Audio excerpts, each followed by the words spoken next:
नमस्कार दोस्तों, स्वागत है आपका मेरे चैनल कॉमिक्स लाइफ में। शुरू करते हैं सुरेंद्र मोहन पाठक जी द्वारा लिखा गया विमल सीरीज का एक और मजेदार उपन्यास हजार हाथ पार्ट 3। उसने दराज के भीतर निगाह डाली तो सबसे पहले उसे 38 कैलिबर की एन वैसी स्मिथ एंड वैसन रिवॉल्वर दिखाई दी, जैसे कि वो तभी तनवीर अहमद से खरीद कर लाया था।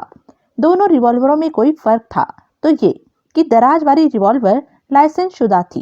उस घर के स्वामी शिव नारायण पिपलोनिया की जिंदगी में उसकी मिल्कियत थी और अब वो मिल्कियत विमल के पास ट्रांसफर हो चुकी थी, क्योंकि पिपलोनिया कानूनी तौर से उसे अपना वारिस करार देकर मरा था। करीब ही एक छोटा सा डिब्बा पड़ा था जिसमें विमल जानता था कि उस रिवॉल्वर की 38 कैलिबर की गोलियां थी, लेकिन फिलहाल उसकी तवज्जो का मरकज वो रिवॉल्वर नहीं थी। फिलहाल उसे चिट्ठी की तलाश थी। चिट्ठी मिली।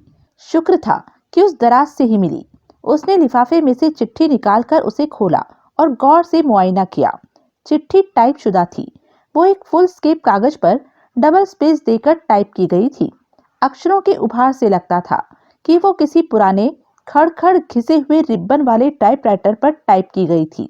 उस पर न पाने वाले का नाम या उसके लिए कोई संबोधन था और न भेजने वाले का नाम या हस्ताक्षर थे। चिट्ठी में 2 टूक अंदाज में लिखा था, उम्मीद है कि रकम को मेरे तक पहुंचाने के लिए कोई मुनासिब और भरोसे का शख्स तुमने अब तक छांट लिया होगा। वो जो कोई भी हो, उसके लिए हिदायत है कि वो 5 लाख की रकम के साथ ठीक 7 बजे मॉडल टाउन से एक टैक्सी पर सवार हो और गोल डाकखाने पहुंचे। वहां डाकखाने में प्रवेश द्वार के सामने 3 लोकल टेलीफोन बूथ है। वो उनमें से बीच के टेलीफोन बूथ पर पहुंचे, जहां ठीक 7:45 बजे उसके लिए टेलीफोन आएगी, जिसके जरिए उसे बताया जाएगा कि रकम की डिलीवरी की बाबत उसने अगला कदम क्या उठाना था। हो सकता है जब तुम्हारा हरकारा वहां पहुंचे तो उसे वो टेलीफोन बूथ बिजी मिले। ऐसा होने पर उसने बूथ का टेलीफोन फ्री होने का इंतजार करना है और फिर फोन आने तक उसे खुद काबू में करके रखना है। उसे बूथ खाली मिले तो उसने फौरन उस पर कब्जा कर लेना है। भीतर मौजूद रहकर टेलीफोन करते होने का बहाना करना है, लेकिन असल में लाइन को फ्री रखना है ताकि निर्धारित वक्त पर उस लाइन पर इनकमिंग कॉल आ सके। इस हिदायत पर पूरी जिम्मेदारी से अमल हो, हरगिज भी कोई कोताही न हो। कोठी में एक पोर्टेबल टाइपराइटर मौजूद था जो कि अपनी जिंदगी में पिपलोनिया इस्तेमाल किया करता था और जो उसके बेडरूम में उसकी स्टडी टेबल पर पड़ा रहता था। उसकी मौत के बाद जब विमल ने कोठी में रहना शुरू किया था तो उसने वो टेबल और टाइपराइटर स्टोर में रखवा दिए थे। वो स्टोर में पहुंचा और वहां से टाइपराइटर निकाल लाया। उसने चिट्ठी को रोलर पर चढ़ाया और उसमें जहां 5 लिखा था वहां लकीर फेर उसकी जगह उसके ऊपर 7 टाइप कर दिया। यूं 5 लाख की रकम की मांग 7 लाख की बन गई। उसने कागज को रोलर में से बाहर खींचा, उसे मोड़कर वापस लिफाफे में डाला और लिफाफा यथास्थान रख दिया। टाइपराइटर को वो वापस स्टोर में रखाया। फिर उसने वो ट्रंक तलाश किया जिसमें बंद करके 5 लाख की रकम मुबारक अली ने वहां पहुंचाई थी। ट्रंक भी उस वार्डरोब में से ही बरामद हुआ। उसने ट्रंक को खोला। अपने बैग में से 100 के नोटों की गड्डियों की सूरत में 2 लाख रुपए बरामद किए और उन्हें ट्रंक में डाल दिया। यूं ट्रंक नोटों से खचाखच भर गया। अब उसमें 5 की जगह 7 लाख रुपए थे। उसने ट्रंक को बंद किया और उसे बदस्तूर वार्डरोब में पहुंचा दिया। गुड, संतुष्टिपूर्ण ढंग से सिर हिलाता वो मन ही मन बोला। आखिर में वो दराज में पड़ी रिवॉल्वर की ओर फिर आकर्षित हुआ। 7 बजने को थे जबकि एक टैक्सी कोठी के सामने आकर रुकी। ड्राइवर ने एक बार हौले से टैक्सी का हॉर्न बजाया। नीलम ने वो टैक्सी मॉडल टाउन के टैक्सी स्टैंड पर फोन करके तलब की थी, लेकिन वो नहीं जानती थी कि टैक्सी स्टैंड पर से नहीं आई थी। उस टैक्सी को मुबारक अली का एक और भांजा अशरफ चला रहा था, जो कि था ही टैक्सी ड्राइवर। वस्तुतः उस काम को मुबारक अली खुद अंजाम देना चाहता था, लेकिन विमल उस हक में नहीं था, क्योंकि आगामी घटनाक्रम भारी प्रचार पाने वाला था और उसमें टैक्सी ड्राइवर की अखबारों में तस्वीर छपना भी लाजिमी था। मुबारक अली फरार अपराधी था। उसकी तस्वीर नेशनल डेलीज में छपना उसके लिए घातक साबित हो सकता था। उसकी सूरत की मौजूदा तब्दीलियों के बावजूद तस्वीर से उसे कोई पहचान सकता था। नतीजतन उस अहम काम को अंजाम देने के लिए मुबारक अली ने अपनी जगह अशरफ को तैयार किया था।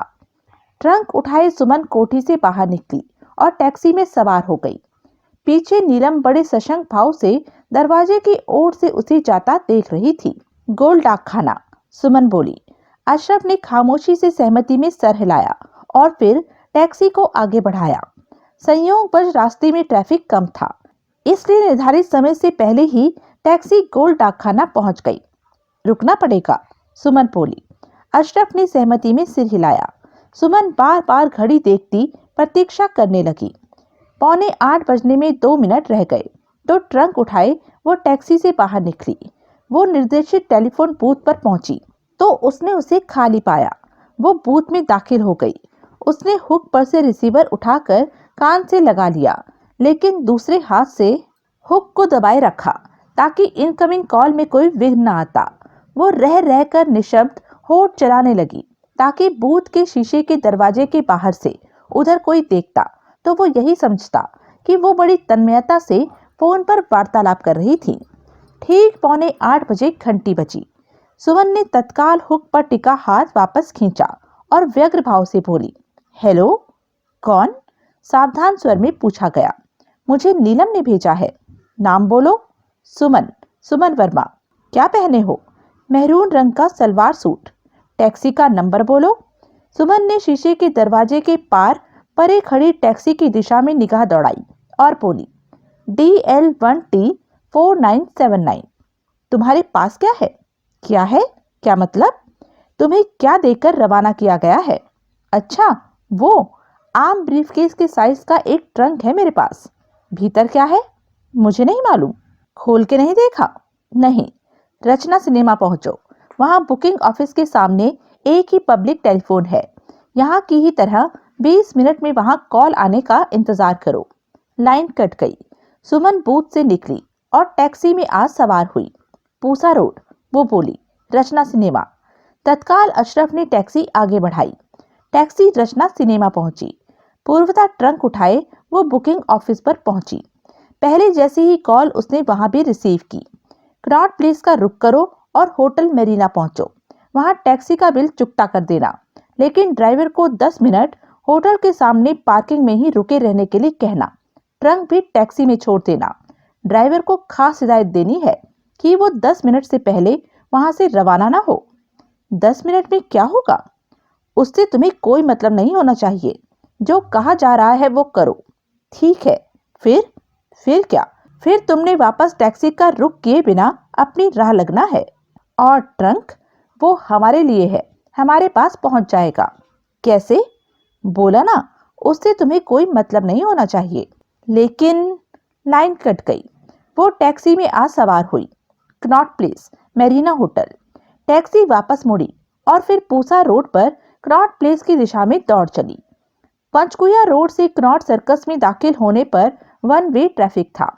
मेरीना होटल वहां की क्रॉसिंग पर ही था, लेकिन वाहन द्वारा उस तक पहुंचने के लिए पहले बाएं घूमकर प्लाजा तक जाना पड़ता था और फिर मिडिल सर्कल से होकर मेरीना पहुंचना पड़ता था। यूं वाहन उसकी उस पार्किंग में ही पहुंच सकता था जो कि होटल के पहलू में थी। होटल के प्रवेश द्वार के सामने की पार्किंग में पहुंचने के लिए मिडिल सर्कल पर और आगे पालिका बाजार की अंडरग्राउंड पार्किंग तक जाना पड़ता था और फिर रिवोली वाले क्रॉसिंग से दाएं घूमकर आउटर सर्कल, जो कि कनॉट सर्कस कहलाता था, से वहां पहुंचना पड़ता था। अशरफ ने लंबा रास्ता अख्तियार करने की जगह टैक्सी को होटल की बाजू वाली पार्किंग में ले जाकर रोका। सुमन ने उसे भाड़ा अदा किया और बोली, 10 मिनट यहाँ रुकना। इस बीच में लौट आऊं तो ठीक है, वरना तुम फ्री हो। अशरफ ने सहमति में सिर हिलाया।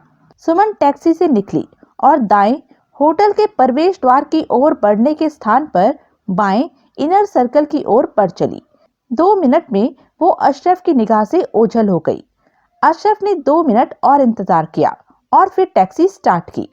उसने टैक्सी को मिडिल सर्कल में डाला, आगे रिवोली वाले चौराहे से उसे खड़क सिंह मार्ग पर दौड़ाया और फिर पटेल चौक, जनपथ राउंड अबाउट का लंबा घेरा काट कर केजी मार्ग पर पहुंचा, जहां की उसका लक्ष्य हिंदुस्तान टाइम्स की मल्टी स्टोरी बिल्डिंग था। उसने टैक्सी को पार्किंग में खड़ा किया, पीछे से ट्रंक उठाया और हिंदुस्तान टाइम्स अखबार के रिसेप्शन पर पहुंचा, जो कि ग्राउंड फ्लोर पर स्थित था। जगत नारायण जी से मिलना है, वो बोला। कौन जगत नारायण जी? लिपि पुती रिसेप्शनिस्ट युवती ने पूछा। जो यहाँ के बड़े अखबार नवीस हैं, सीनियर एडिटर। वही। क्या काम है? उन्हीं को बताऊंगा। ऐसे मुलाकात नहीं हो सकती। हो सकती है मोहतरमा, मेरे पास बहुत बड़ी स्टोरी है। अपने अखबार को खुशकिस्मत जानो कि मैं यहाँ आया, वरना स्टेट्समैन का दफ्तर भी बस मोड़ पर ही है। रिसेप्शनिस्ट सकपकाई, फिर उसने इंटरकॉम पर एक नंबर डायल किया। कुछ क्षण अंग्रेजी में कुछ फुसफुसाई, फिर फोन रखती हुई बोली, सामने सीढ़ियां हैं, पहली मंजिल पर दाईं ओर से तीसरा कमरा। शुक्रिया। अशरफ निर्दिष्ट स्थान पर पहुंचा। उसने वयोवृद्ध सीनियर एडिटर को आदाब बजाया। क्या चाहते हो? वयोवृद्ध पत्रकार बोला। मैं टैक्सी ड्राइवर हूँ। अशरफ अदब से बोला। एक पैसेंजर का खास सामान, कीमती सामान टैक्सी में रह गया। पैसेंजर चलता बना, वो सामान अब मेरे पास है। थाने जाना था सामान के साथ, यहाँ क्यों आए? बोला ना, खास सामान है, थाने लेके गया तो सब हजम हो जाएगा। सब नहीं तो 3/4 तो जरूर ही हजम हो जाएगा।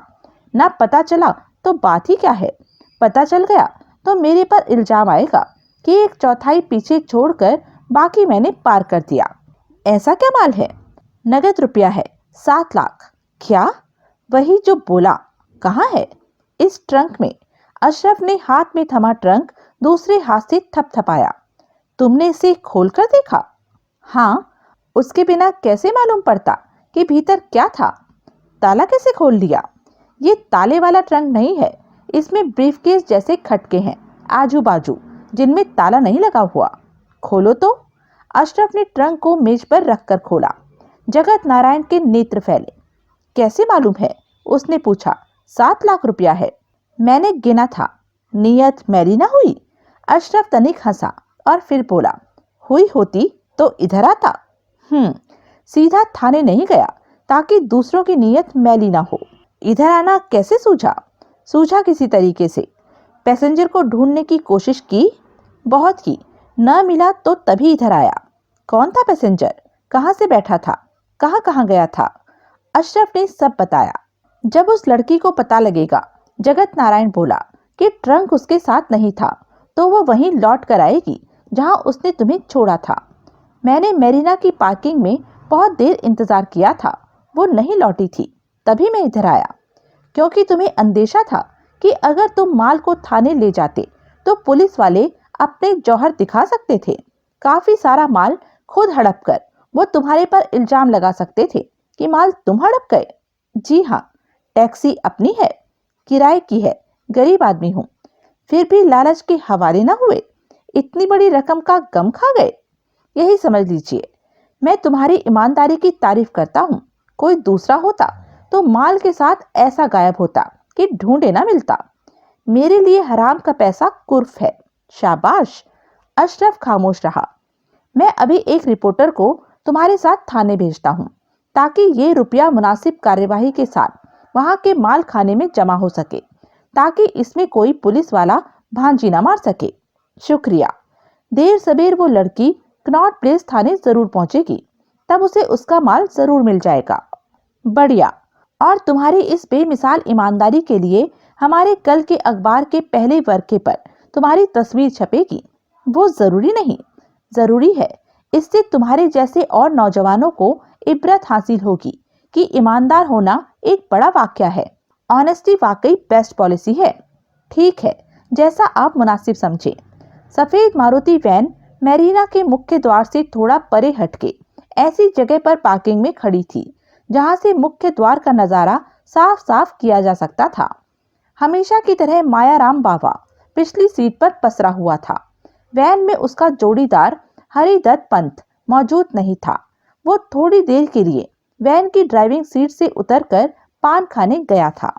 मायाराम के जहन पर विमल की तस्वीर उभर रही थी। विमल के एकाएक आगमन से वो विचलित ही नहीं, भयभीत भी हुआ था, लेकिन जल्दी ही संभल गया था। जल्दी ही उसे इस बात का एहसास हो गया था कि उसकी ये धमकी कारगर साबित हुई थी। कि अगर माया राम को उसने ठिकाने लगाया तो उसकी विधवा नीलम को उसके घर वाले जबरन उसके गांव ले जाएंगे। अब उसे इस बात का भी यकीन था कि उसका ये अंदेशा बेमानी नहीं था कि नीलम की निगरानी हो रही थी उसकी निगाह में, और किसी तरीके से मौजूदा हालात की खबर मुंबई बैठे विमल तक नहीं पहुंच सकती थी। रकम के साथ सुमन को दिल्ली के विभिन्न स्थानों के चक्कर इसलिए लगवाए गए थे कि अगर कोई उसके पीछे लगा हुआ था तो उन्हें उसकी खबर लग पाती, लेकिन अब तक उन्हें गारंटी हो चुकी थी कि सुमन की निगरानी की नीयत से उसके पीछे कोई नहीं लगा हुआ था। विमल से मुलाकात के बाद से ही पिछले 2 साल के वाकयात न्यूज रील की तरह उसके जहन पर उभर रहे थे। चंडीगढ़ में नीलम के बेडरूम में विमल ने जब उसे सोते से जगाया था तो विमल को अपने सिर पर सवार देखकर उसे हार्ट अटैक होते होते बचा था। जिस शख्स को उसकी निगाह में उसकी हवा भी लग पाना असंभव था, वो रिवॉल्वर ताने उसके सिर पर खड़ा था। जाहिर था कि वैसा नीलम की धोखेबाजी की वजह से ही हो सका था, लेकिन उसकी निगाह में तो विमल का नीलम तक पहुंचना और भी मुश्किल था। उसे वो जानता था, उसके साथ वो उठा बैठा था, लेकिन नीलम के तो वजूद की भी खबर उसे नहीं हो सकती थी, लेकिन हुई थी। ऐसा ही पहुंचा हुआ आदमी था वो सोहल का बच्चा, जो विमल कहलाना ज्यादा पसंद करता था। विमल ने मारपीट कर उससे ये कबूलवाने की कोशिश की थी कि डकैती का 65 लाख रुपया कहाँ था, लेकिन वो कामयाब नहीं हो सका था। फिर उस कमीने ने उसे कोई इंजेक्शन दिया था जिसने पता नहीं कैसे उसकी जिद तोड़ दी थी, और वो बेहिचक विमल के हर सवाल का जवाब देने लगा था। फिर वो उसे कार पर लाद कर शहर से बाहर हाईवे के करीब की एक उजाड़ जगह पर ले गया था। तब उसमें अपने पैरों पर खड़े रह पाने की भी ताकत नहीं थी। फिर भी उस कमीने ने रिवॉल्वर के भीषण प्रहारों से उसकी बाह और टांगों की हड्डियां तोड़ दी थी। पता नहीं उसे कब होश आया था।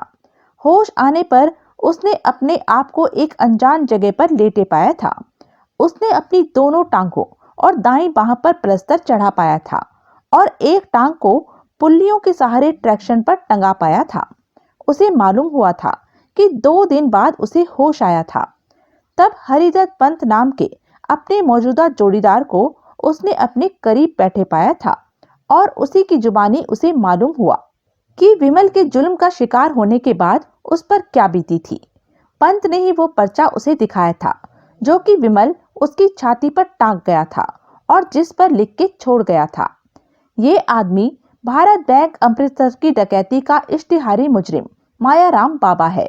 इसी ने खासा के पास करमचंद और लाभ सिंह नाम के अपने 2 साथियों को अपनी वैन के नीचे कुचल कर उनकी हत्या की थी। जिन साहब को ये यहाँ पड़ा मिले, वो बराए मेहरबानी इसे पुलिस स्टेशन, अस्पताल नहीं, पहुंचा दे। किसी को तो वो पड़ा मिलना ही था।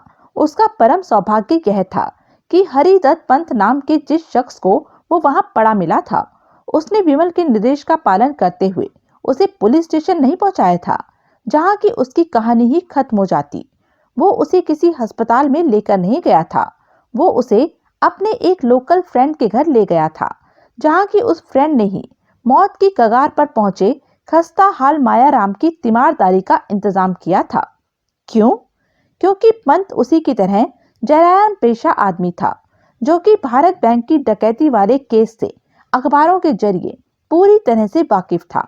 उसे मालूम था कि उस डकैती का चीफ आर्किटेक्ट माया राम बाबा था, जिसने अपने साथियों को धोखा दिया था, 2 को जान से मार डाला था और सारा माल खुद कब्जा के भाग गया था। वो ये भी जानता था कि माल तब तक बरामद नहीं हुआ था, ना ही वो उस शख्स के हाथ लगा था जिसने की माया राम की हड्डियां तोड़ी थी, वरना वो उसकी वो गत न बनाता। पंत उसी जैसा जयराम पेशा आदमी था, जो उस वक्त की नजाकत को बाखूबी पहचान गया था। उसे पुलिस के हाथों पड़ने से उसने इसलिए बचाया था क्योंकि वह डकैती के 65 लाख रुपए में अपनी कल्पना एक हिस्सेदार के तौर पर करने लगा था। मायाराम बोलने चालने के काबिल हुआ था, तो पंत ने उसके साथ वो बात खोल के कर ली थी। अच्छी तरह से अपनी मंशा जता दी थी कि लूट के माल में हिस्सेदारी के लालच नहीं उसे मायाराम की मदद करने के लिए प्रेरित किया था। उस वक्त मायाराम की जैसी हालत थी, उसमें वो पंत को हिस्सा तो क्या, मुकम्मल माल भी सौंपने को तैयार हो सकता था। आखिर जान थी तो जहान था। उसने खुशी खुशी पंत को उस रकम में अपना हिस्सेदार बनाना कबूल कर लिया था। पूरा 1 साल मायाराम को उठकर अपने पैरों पर खड़े होने के काबिल बनने में लगा था। तब भी उसने पाया था कि वो बैसाखियों के सहारे का हमेशा के लिए मोहताज बन चुका था। उसने विमल को हजार हजार गालियां दी थी और उससे बदला लेने का संकल्प किया था। उस दौरान पंत दिल्ली चला गया था, जहां की वो रहता था, लेकिन वो हर महीने मायाराम का हाल चाल दरियाफ्त करने के लिए एक फेरा चंडीगढ़ का लगाता रहा था। बैसाखियों के सहारे ही सही, लेकिन चलने फिरने के काबिल होने के बाद मायाराम ने सबसे पहले नीलम की खोज खबर ली तो पता चला कि उसने अपना 22C सेक्टर का 2244 नंबर वाला मकान बेच दिया हुआ था और अब किसी को खबर नहीं थी कि वो कहाँ रहती थी। किसी को ये भी खबर नहीं थी कि वो चंडीगढ़ में ही थी या वहां से बाहर कहीं चली गई थी। यानी कि नीलम उसकी पहुंच से बाहर थी। उसकी दगाबाजी की सजा वो उसे नहीं दे सकता था।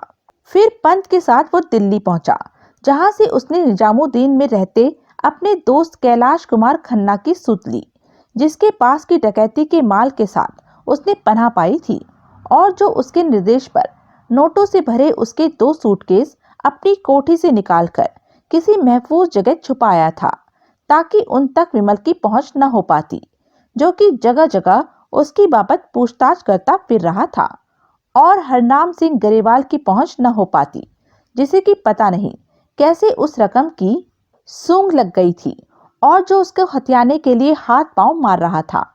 उसने खन्ना को खास तौर से कहा था कि उसके सूटकेस वो कहाँ छुपा कर आया था, उस बाबत वो अपनी बीवी तक को न बताए। इसी बात ने उस माल को गरेवाल और विमल की पकड़ से दूर रखा था, लेकिन इसी बात ने उसे मायाराम की भी पकड़ से दूर रखा था।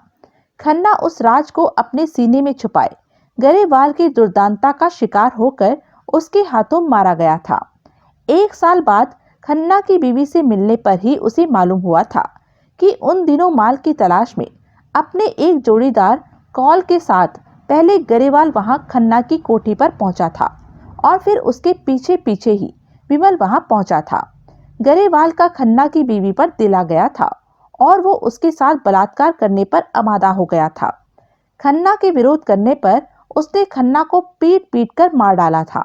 फिर बाद में वो और कॉल विमल के हाथों घायल हो गए थे और उनका बाकी का काम बलात्कार और पति के कत्ल से भड़की हुई खन्ना की बीवी ने तमाम कर दिया होता, अगरचे के किसी पड़ोसी ने गोलियों की आवाजें सुनकर पुलिस को फोन न कर दिया होता और वो गिरफ्तार न हो गए होते। गिरफ्तारी ने ही उन्हें खन्ना की बीवी के कहर से बचाया था। माल किसी के हाथ नहीं लगा था, क्योंकि न किसी को खबर थी और न खन्ना की मौत के बाद ये जानने का साधन था कि खन्ना 65 लाख के नोटों से भरे मायाराम के 2 सूटकेस कहाँ छुपा कर आया था। आज भी वो रकम बस सतूर लापता थी। पंत उस बात से बहुत भड़का था। 1 साल उसने इस उम्मीद में अधमरे मायाराम का बोझ ढोया था, उसका हर खर्चा उठाया था कि उसे 65 लाख की बड़ी रकम में से हिस्सा मिलने वाला था, लेकिन वहां तो हिस्से के नाम पर एक झुंझुना भी नसीब नहीं था। तब तक मायाराम की गिरफ्तारी पर पंजाब सरकार 25,000 रुपए के इनाम की घोषणा कर चुकी थी, जिसे कि वो भागते भूत की लंगोटी की तरह हथियाने का मन बना बैठा था। तब मायाराम ने यह साबित करके दिखाया था कि वो नाम का ही उस्ताद नहीं था, सच में ही उस्ताद था। उसने पंत को ऐसा शीशे में उतारा कि लालच का मारा वो नौजवान आज तक मायाराम का मुरीद था, खिदमतगार था। अब जबकि नीलम से ऐंठी गई 9 लाख की 3 रकमों में से उसे 1/4 का हिस्सा भी मिल चुका था और आगे ऐसे हिस्से मुतवातर मिलते रहने की उम्मीद बन चुकी थी, तो उसके पांव जमीन पर नहीं लग रहे थे। मायाराम का दिल जानता था कि उसके बाद 10 महीनों के अनथक प्रयत्नों में से कैसे तिनका तिनका जोड़कर उसने विमल तक पहुंचने की वो सीढ़ी बनाई थी, जिसके दूसरे सिर पर उसे सोने की खान नीलम मिली थी। जो जो वो विमल के कारनामों की केस हिस्ट्री टटोलता गया था, उसके छक्के छूटते गए थे। उसे यकीन नहीं आ रहा था कि वो शख्स जो कभी सोहल के नाम से जाना जाता था, इतना ताकतवर बन गया था कि कई बैंक लूट चुका था, कई वॉल्ट खोल चुका था, कई अपहरण के कारनामों को अंजाम दे चुका था और यहाँ तक कि बखिया जैसे टॉप अंडरवर्ल्ड बॉस को खत्म कर चुका था। बखिया की बादशाहत के तमाम बड़े ओहदेदार उसने मारे थे और उस बादशाहत के आखिरी बड़े खलीफा व्यास शंकर गजरे की मौत में निमित्त बनकर उसने सारे एशिया के अंडरवर्ल्ड की शक्ति के केंद्र बिंदु कंपनी को खत्म कर दिया था। मुंबई का सारा अंडरवर्ल्ड उसके नाम से थर थर कांपता था और दिल्ली तक उसकी धाक थी। ऐसे शख्स से पंगा लेने से पहले उसने 100 बार सोचा था और हर बार उसकी अक्ल ने उसे यही राय दी थी कि उसे सोहल का मुखालिफ बनने का ख्याल तक नहीं करना चाहिए था। लेकिन उसे हर बार पंत ने उकसाया था कि उन्होंने सोहल का मुखालिफ नहीं बनना था। उन्होंने तो उससे दूर, बहुत दूर रहकर उसकी एक दुखती रग को छूना था जो कि नीलम थी। पंत को यकीन था कि वो नीलम को ऐसा काबू में कर सकते थे कि जो हो रहा था उसकी दिल्ली से 800 मील दूर बैठे विमल को भनक भी न लगती। उनका ख्याल कितना गलत था। विमल को न सिर्फ भनक लगी बल्कि वो दिल्ली पहुंच गया। सुबह विमल को अपने सामने खड़ा देखकर यही करिश्मा था कि मायाराम वहीं उसके सामने गिरकर मर ही न गया। उसकी जान में जान तभी आई थी जबकि उसे एहसास हुआ था कि विमल विवेक को दरकिनार करके जज्बात की रौ में बह रहा था। इस हकीकत ने उसकी सारी हेकड़ी निकाल दी थी कि नीलम उसकी ब्याहता बीवी थी। शेर की तरह दहाड़ता आया विमल कैसे सुबह बकरी की तरह मिमियाता वहां से भाग गया था। कैसे पलक झपकते उसके हाथ उसकी गर्दन को लपकते थे। आया बड़ा 1000 हाथों वाला। कैसा तड़पा था वो ये जान के कि उसकी बीवी नहीं थी और उसका बेटा हरामी था, पाप की पैदावार था। क्या माकूल हथियार लगा था उसके हाथ सोहल का गुरु ठंडा करने का। कैसे अमृत की तरह ये बात उसके कान में टपकी थी कि वो नीलम को उसके भाग्य के हवाले छोड़कर वापस जा रहा था। शाम को जाने को कह रहा था, अब तक तो चला भी गया होगा। तभी पंत वापस लौटा। कहाँ मर गई? पिछले दरवाजे के करीब पहुंचकर वो भुनभुनाया। शाम के वक्त ट्रैफिक ज्यादा होता है।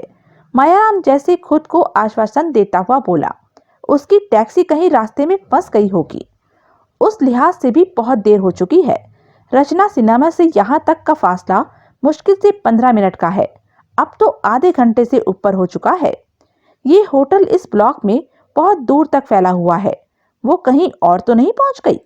खामखा होटल कहीं तक भी फैला हो, इसका प्रवेशद्वार तो एक ही है जो कि हमें सामने दिखाई दे रहा है। ओह, टैक्सी कहीं भी खड़ी हो, होटल में दाखिल तो उसने उस सामने दरवाजे से ही होना है। तूने उसे होटल में दाखिल होने को कब कहा था? तूने तो उसे सिर्फ होटल पहुंचने के लिए कहा था। पहुंचने का और क्या मतलब होता है? दाखिल होना तो नहीं होता, पहुंचना तो होता है, पहुंचे भी तो नहीं। ये नहीं हो सकता। ऐसी हुक्म उदूली वो नहीं कर सकती। जब वो गोल डाक खाने पहुंची थी, रचना सिनेमा पहुंची थी, तो यहाँ भला क्यों नहीं पहुंचेगी? न पहुंच के जाएगी कहाँ? उससे वो जिम्मेदारी भला क्यों कटल जाएगी जिसको अंजाम देने का वो महज एक मोहरा है। बात तो तुम्हारी ठीक है, कुछ कहने सुनने में फर्क आ गया है। वो यहीं कहीं होगी। आजू बाजू का चक्कर लगा के आ। पंत ने सहमति में सिर हिलाया और फिर वहां से रुखसत हुआ। 5 मिनट बाद वो वापस लौटा। होटल की एक पार्किंग उसके परली तरफ के पहलू में भी है, वो बोला। और ये बात तुझे अब मालूम हुई? मायाराम तिरस्कारपूर्ण स्वर में बोला। लेकिन वो टैक्सी, वो लड़की वहां भी तो नहीं है। मायाराम ने कलाई पर बंधी घड़ी पर निगाह डाली और फिर धीरे से बोला, लगता है हम खुद अपने हाथों बेवकूफ बन गए हैं। क्या मतलब? पंत सक पकाया। फोन पर तूने उसे क्या कहा था? तूने उसे कहा था कि वो होटल की पार्किंग में पहुंचकर ड्राइवर का बिल चुकता कर दे और ड्राइवर को 10 मिनट के लिए वहीं पार्किंग में ही रुके रहने को कहे। रकम वाला ट्रंक वो टैक्सी में ही छोड़ दे। ठीक, लेकिन कौन सी पार्किंग में? होटल के सामने की पार्किंग में। उस वक्त तुझे खबर थी कि सामने के अलावा बाजू में भी होटल की पार्किंग थी? वो तो नहीं थी। अब फर्ज कर कि उसकी टैक्सी बाजू वाली पार्किंग में पहुंची, जो कि यहाँ से दिखाई नहीं देती। हिदायत के मुताबिक उसने ट्रंक टैक्सी में ही छोड़ा, ड्राइवर का भाड़ा चुकाया और उसे 10 मिनट वहीं रुकने को कहकर चल दी। होटल में दाखिल होने की उसने कोई कोशिश ही न की, क्योंकि साफ साफ ऐसा कुछ तूने उसे कहा ही नहीं था। 10 मिनट बाद वो टैक्सी ड्राइवर भी चल दिया। रकम के साथ? पंत घबराकर बोला।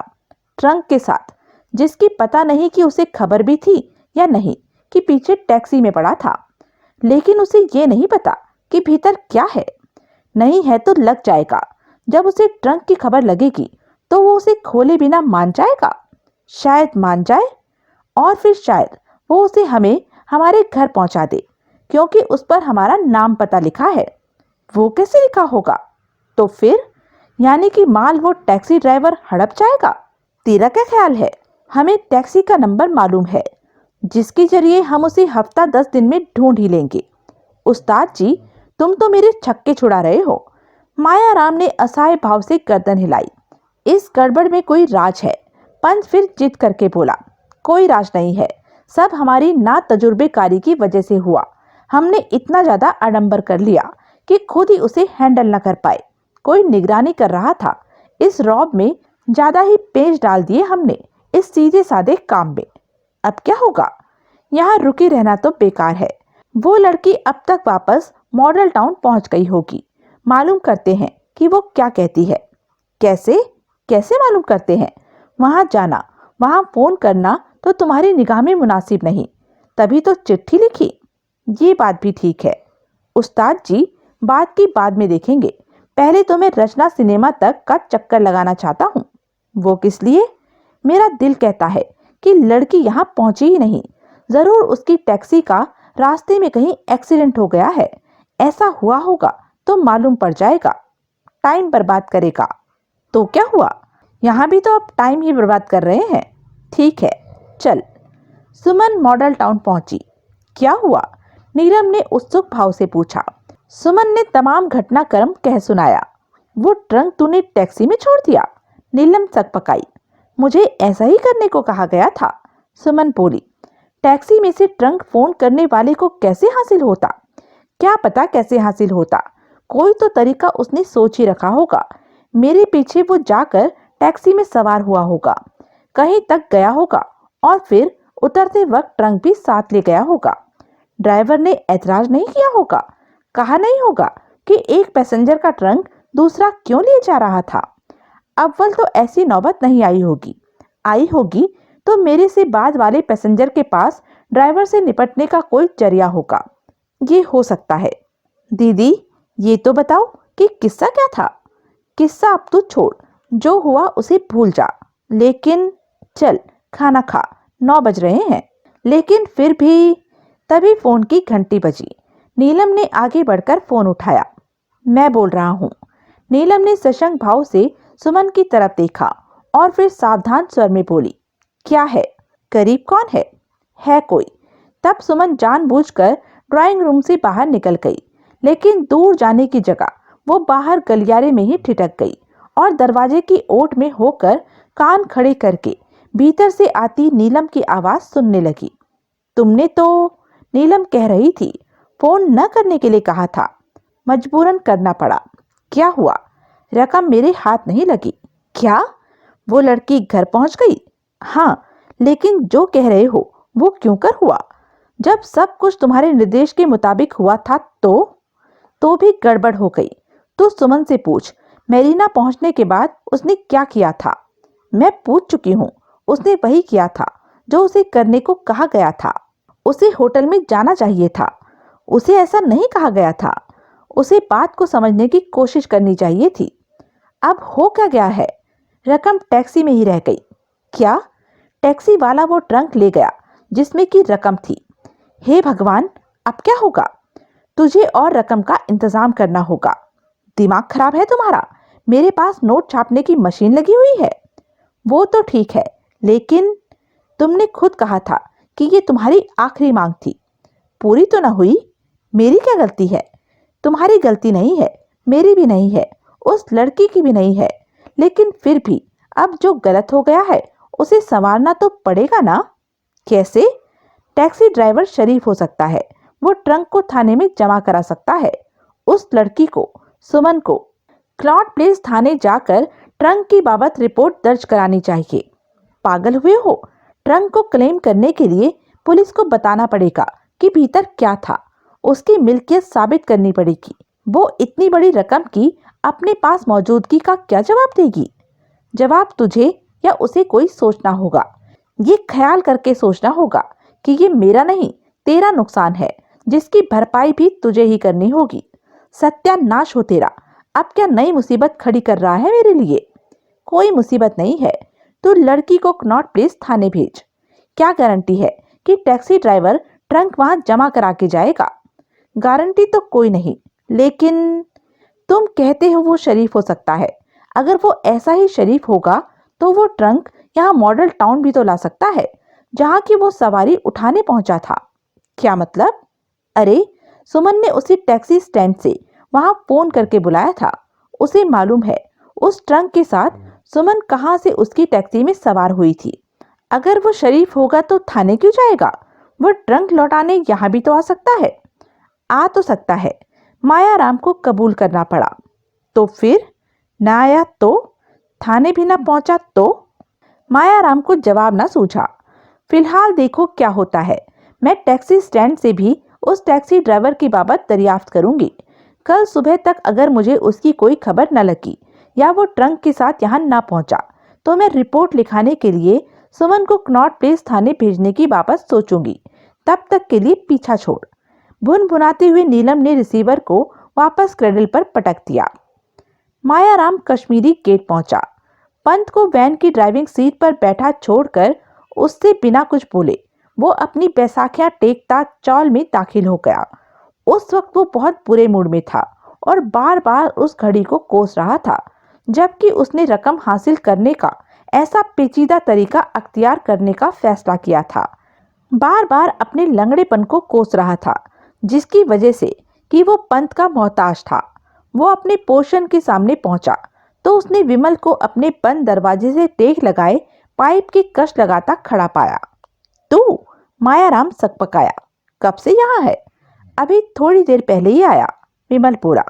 तू तो शाम को चला जाने वाला था। टिकट नहीं मिली। कल अर्ली मॉर्निंग फ्लाइट की मिली है। सुबह चला जाऊंगा। यहाँ क्यों आया है? जाने से पहले एक बार फिर तुम्हारे से बात करने का दिल कराया, इसलिए चला आया। अब क्या बात करना चाहता है? भीतर चलो, बताता हूँ। मायाराम ने हिचकिचाते हुए सहमति में सिर हिलाया।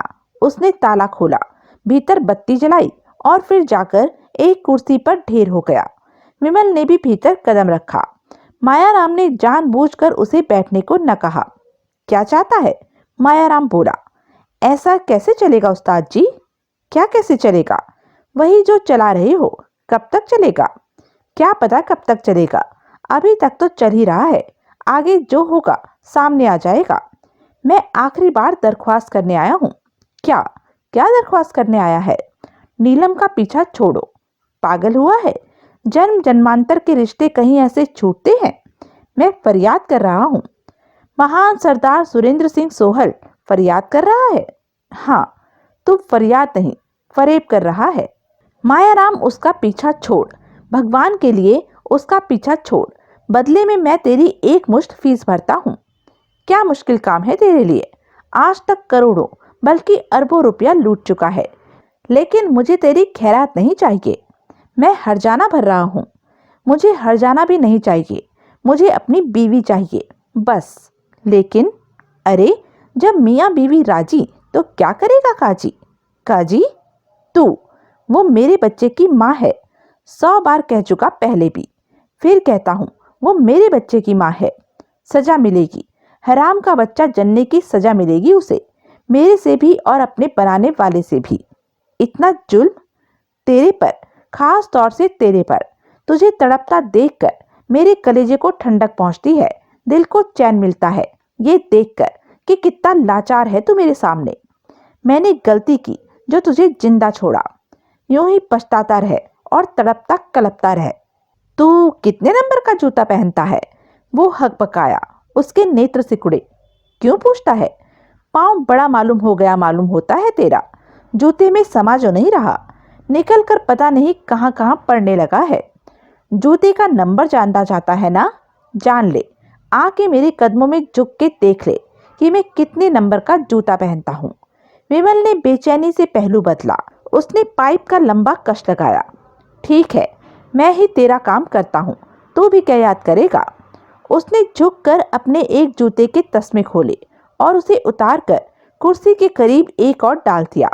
उसने वैसा ही दूसरा जूता भी उतारा, लेकिन उसे फर्श पर डालने की जगह उसने उसे खींचकर सोहल पर मारा।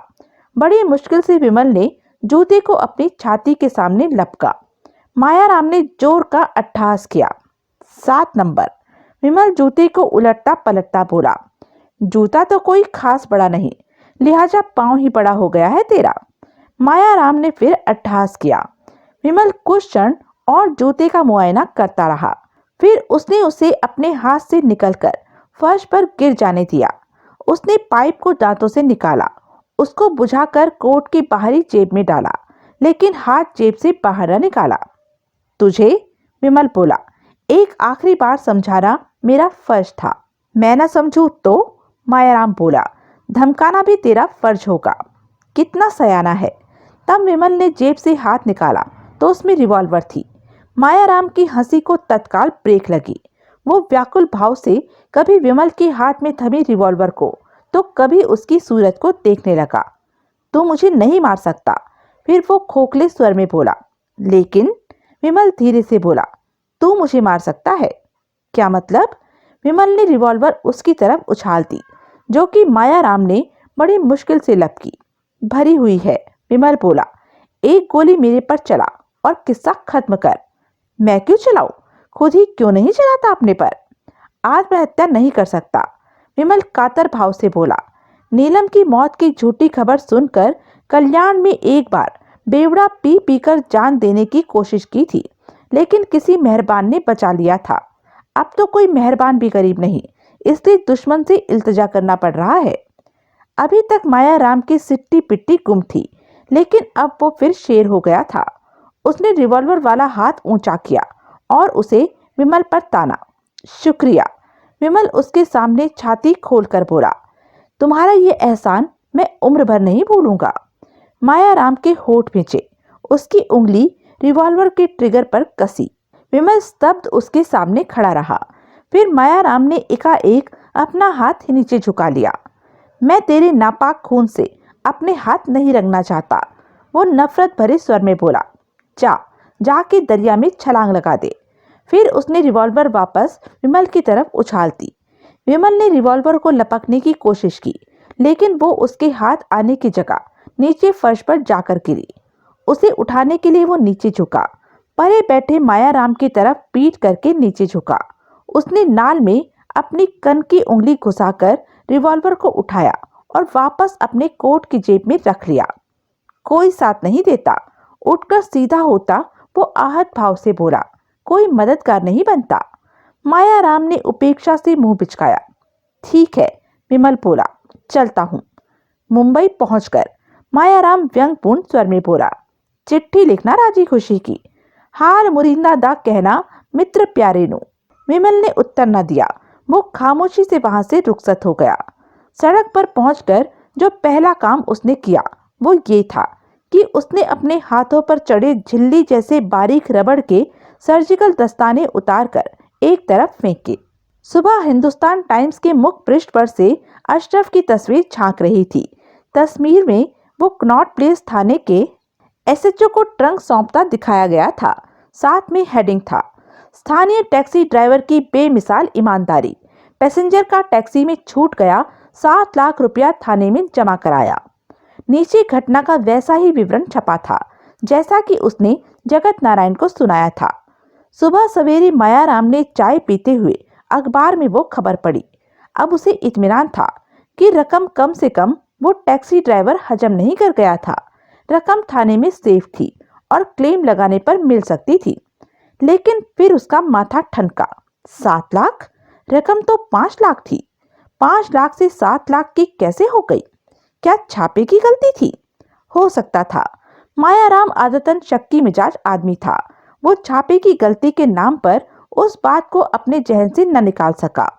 5 मिनट बाद ही वो ये सोच सोच कर फिर छटपटाने लगा कि 5 लाख की रकम 7 लाख की कैसे हो गई थी, क्यों कर हो गई थी।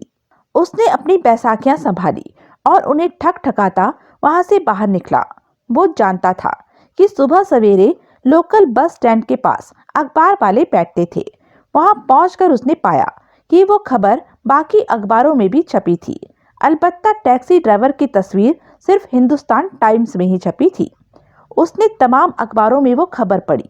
हर जगह रकम 7 लाख ही दर्ज थी। क्या माजरा था? क्या नीलम अनजाने में ट्रंक में बड़ी रकम भर बैठी थी? कैसे हो सकता था? 2 लाख रुपए की अतिरिक्त रकम क्या कोई मायने ही नहीं रखती थी, जो कोई खामखा किसी के हवाले कर देता, खास तौर से ऐसा कोई जिसे मूल रकम का इंतजाम करने में ही दिक्कत महसूस होती थी। वो वापस लौटा। पंत का पोर्शन ग्राउंड फ्लोर पर ही उससे 4 दरवाजे पहले था। आज का अखबार पढ़ा? उसने पंत से पूछा। नहीं, पंत सक पकाया सा बोला। क्यों? वो टैक्सी ड्राइवर ट्रंक के साथ थाने पहुंच गया। ऐसा अखबार में छपा है? हाँ, साफ। फिर तो खुशी की बात है, यानी कि रकम सेफ है। अखबार में छपा है कि रकम 7 लाख की थी। क्या? जो रकम ट्रंक में बंद पाई गई है वो 7 लाख की थी? ऐसा कैसे हो सकता है? हुआ ही है, ये अखबार देख। पंत ने मायाराम के हाथ से हिंदुस्तान टाइम्स थामा और गौर से वो खबर पढ़ी। जरूर छापे की गलती है। फिर वो बोला, मैं भी यही समझा था, लेकिन ऐसा नहीं है। ये खबर और अखबारों में भी छपी है, सब में 7 लाख लिखा है। कमाल है, वो औरत इतनी मेहरबान क्यों कर हो गई जो बोनस बांटने लगी, 5 के 7 भेज दिए। पागल हुआ है? यूं कोई रुपया लुटाता है? राजी से जो काला पैसा न देना चाहती हो, वो 2 लाख रुपया फालतू दे देगी। फिर क्या माजरा है उस्ताद जी? तू बता। मैं क्या बताऊं? मायाराम खामोश रहा। उस्ताद जी, खामखा सिर ढूंढ रहे हो। अरे कुछ आ ही रहा है, कुछ जा तो नहीं रहा। कहाँ आ रहा है?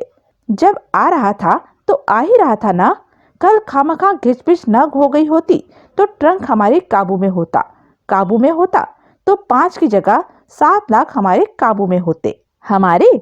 और क्या, कल मैंने तो वैन में ही बैठना था। उस लड़की के चले जाने के बाद के 10 मिनट के वक्फे में होटल का बेल बॉय बनकर टैक्सी में से ट्रंक काबू करके तूने लाना था। तो क्या हुआ? तुम्हारे कहने से तुम्हारे लिए ही तो लाना था। मायाराम ने उत्तर न दिया। उस्ताद जी, क्या सोच रहे हो? क्या है तुम्हारे मन में? कुछ नहीं। फिर एकाएक वो घूमा और बैसाखियां ठकठकाता अपने पोर्शन की ओर बढ़ चला। पंत नेत्र सिकोड़े हक पकाया सा उसे जाता देखता रहा। मायाराम के मन में जो था वो उससे जुबान पर लाते नहीं बना था।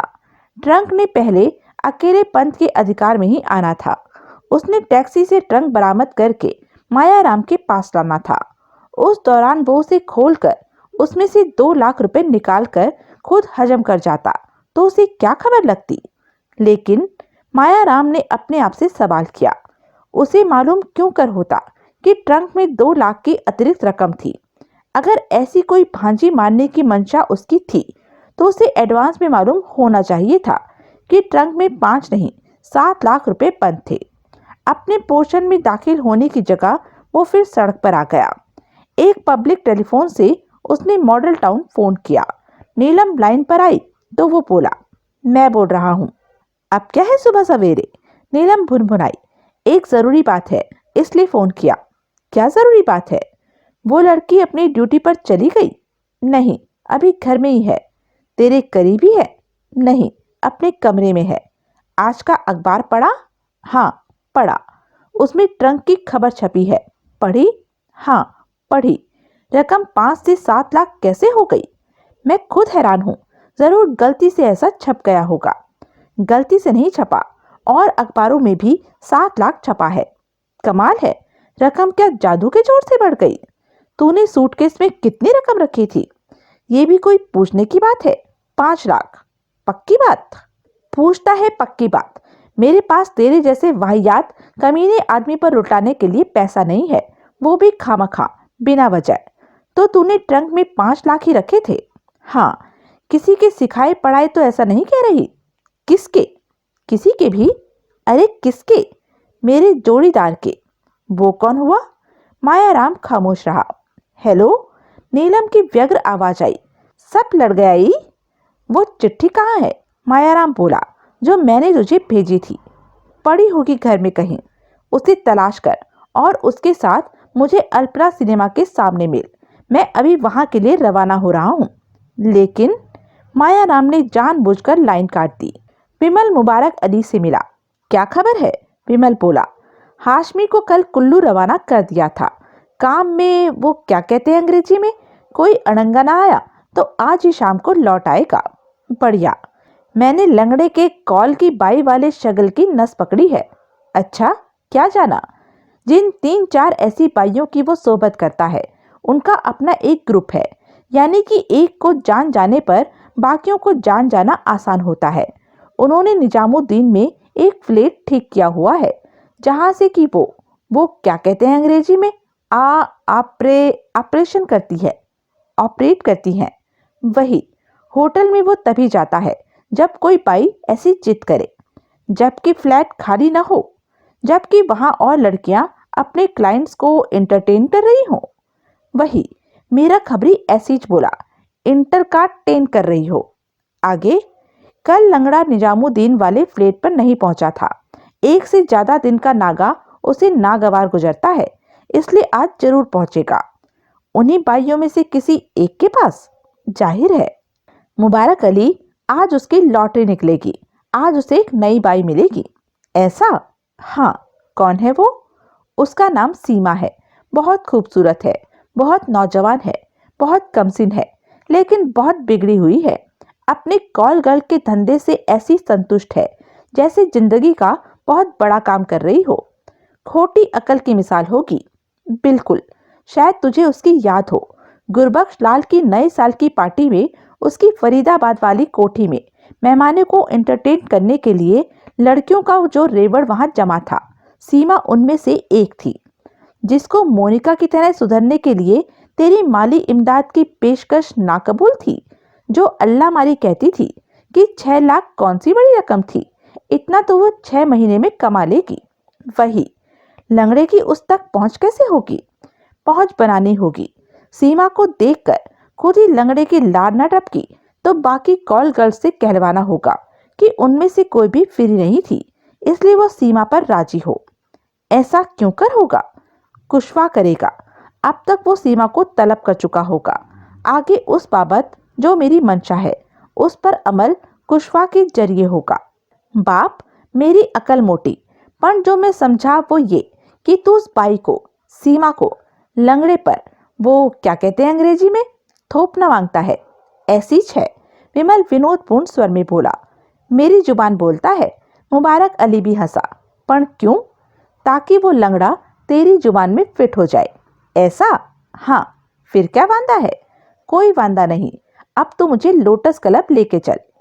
मायाराम की टैक्सी मॉडल टाउन पहुंची तो उसने नीलम को अल्पना के सामने सड़क पर एक पेड़ के नीचे पहले से मौजूद पाया। उसने उसके करीब टैक्सी रुकवाई। तत्काल ड्राइवर उतरकर एक और चल दिया। मायाराम उसे पहले ही ऐसा ही समझा कर लाया था।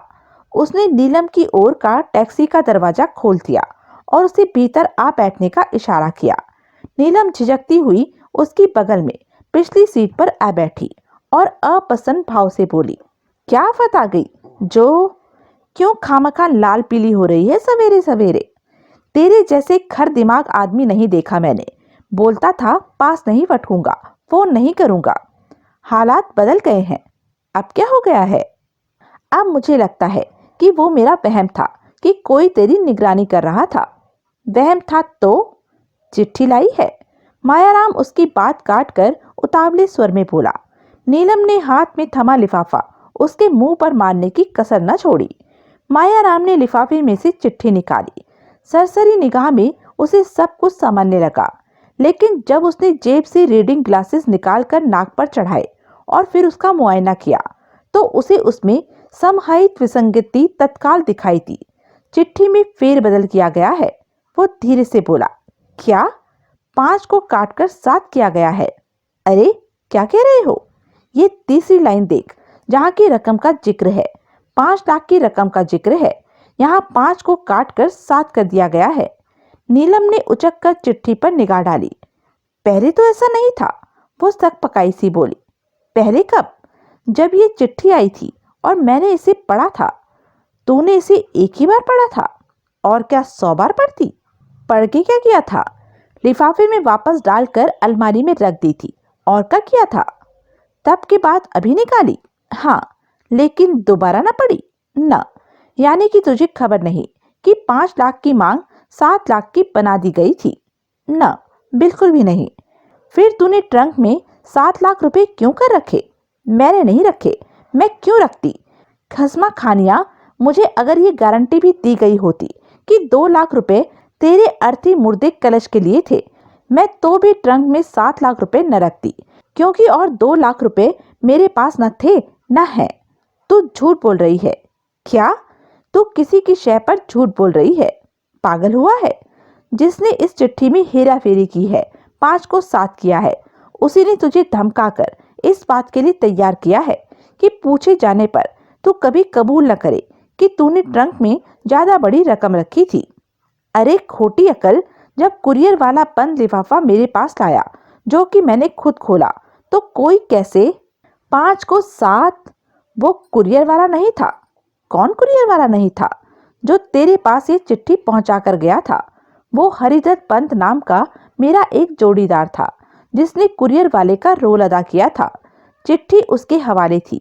मेरे से चिट्ठी ले चुकने के और उसे तेरे तक पहुंचाने के बीच में वो जैसी भी हेरा फेरी चाहता, चिट्ठी में कर सकता था। पूरा पूरा मौका हासिल था ऐसा करने के लिए उसे, जिसका कि उसने फायदा उठाया। उसने रकम में बढ़ोतरी कर दी और साथ में तेरे को भी धमका कर खबरदार किया कि तू बड़ी हुई रकम का नाम ना ले। पूछे जाने पर तू यही जिद पकड़े रहे कि तूने 5 लाख ही ट्रंक में रखे थे। लेकिन ये बात खुलने वाली नहीं थी, अगरचे कि बदकिस्मती से कल ट्रंक हाथ से न निकल गया होता।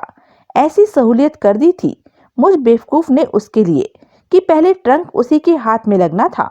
वो बड़े इत्मीनान से उसमें से 2 लाख रुपए पार करके अपनी अंटी में दबाता, अपेक्षित 5 लाख रुपए मुझे लाकर देता और उसमें भी हिस्सा मांगता।